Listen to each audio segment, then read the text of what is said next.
Hello, everybody. Welcome to today's presentation on getting faster progress and how to pay attention to your stress to help you aid in that pursuit. One of the things that holds a lot of people back is their stress levels. How stress affects your body is important to know, and how it affects the other processes that ultimately affect your body as well. And we're going to get into a little bit of a deep dive here. I'm going to try to keep it as brief as I can today, but keep in mind, okay, the central parts of today are: why do some people make progress while other people don't? And this other question of why does our progress stall? Okay, so it's really important to understand that we don't get stronger just from training in the gym. We get stronger from recovering from our training in the gym. So you need to train hard. That's the first thing. You need to train hard, but you also need to eat your protein and really the rest of your macros to give the body the nutrition it needs. You need to try to limit your stress, and you need to get quality sleep. And when you really think about the nutrition, the stress, and the sleep aspects of all of this, this is where really trying to become a healthier person and trying to get these results becomes part of your lifestyle. It becomes a whole lifestyle. I've used the term before, an athlete of aging. That's what you need to start to consider yourself as. You can't just think of yourself as somebody who works out for an hour, hour and a half in the gym, and then you're done. And shout out again to Dr. Jonathan Sullivan for that phrase, the athlete of aging. I really love that phrase. Okay, these things all have to be accounted for, though. Okay, so briefly here, I'm going to touch on the SRA curve and what that means. I've talked about it before, but I'm not going to cover it super in depth in this video. But here's the brief synopsis of it. When you train, that stresses you out a bunch, and then it takes you a little bit to recover, but ultimately that recovery leads to an adaptation. Now, where I'm talking about stress today is you got to understand that if you're on your rest day, something happens that's extremely stressful, and we can't always control that, but your body doesn't really know one stress from another. Your body knows that it's stressed. So whether that's a physical training stress or a mental stress, job stress, life stress, whatever stress this is, you're just digging deeper into this well. And it's harder and harder for your body to recover from it and to adapt enough, pay attention enough to focusing its adaptation processes to help you recover and make progress for the next time you go and train, okay, and make the bodily adjustments that you want for yourself throughout time. Now, that includes not just your strength, but also when it comes to fat loss, when it comes to your mental health. All of those things play a role when we talk about stress and what it does to you. Okay, so stress. We want to limit our extra stress as much as possible. And one way you can do that is just by having a really healthy, broad perspective on life. And you have to think more about the long game of life and less about being in this moment.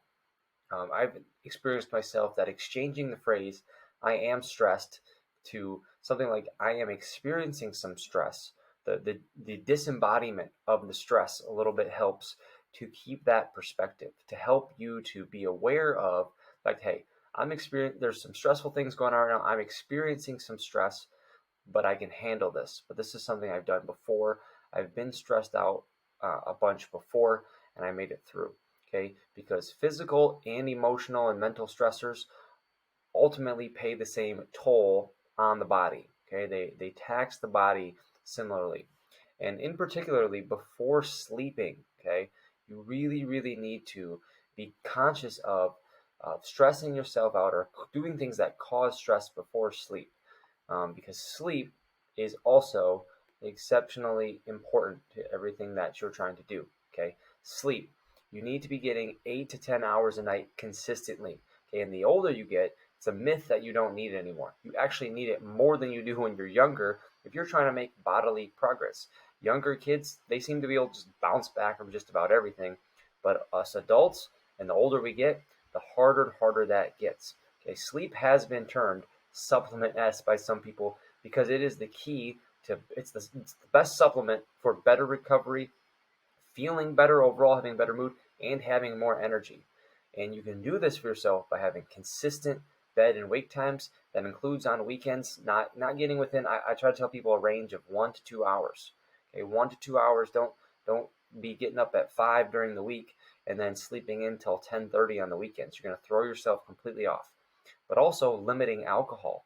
And now I've said this before, I'm not somebody who says never drink alcohol. I would never tell you that. That would be hypocritical. But alcohol does inhibit your sleep quite a bit. It might put you to sleep faster, but then the sleep you get will just be junk anyway. So it's not really worth it if you're somebody who has serious training goals. And then this last one is extremely important for a lot of people too. And that's eliminating screens an hour before bed at least. Come up with some sort of nighttime shutdown routine where you are away from screens, where you are not getting just that light flashing your eyes. Don't fall asleep to Netflix. Keep the sounds off in the room. Put the phone away from you. You don't want anything going on that could possibly disrupt your sleep. Like, just keep those things away from you as best you can. Okay, because sleep is the thing that on that SRA curve we talked about is the thing that drives that adaptation back up. Okay, that ability to really calm down and to rest and to have purposeful rest is exceptionally important.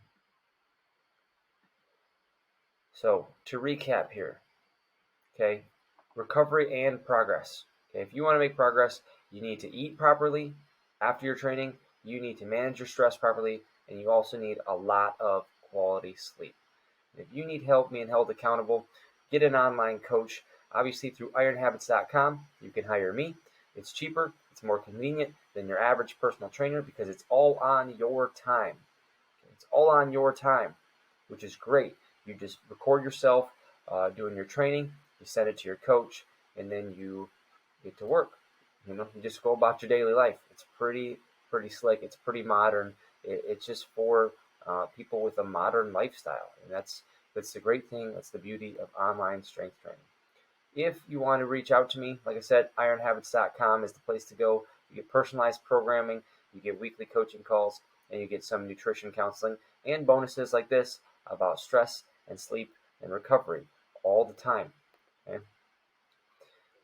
Once again, as always, I'm Jordan, teacher, coach, personal trainer, and if you need to reach me, you can find me at facebook.com/group/ironhabits, Jordan at ironhabits.com, or on Instagram at ironhabits. I hope you guys have a wonderful day, and I will talk to you soon. Health is not an accident. It is the product of our habits. Build great habits. That means with your training, with your nutrition, with your stress, and with your sleep. Have a great day, guys.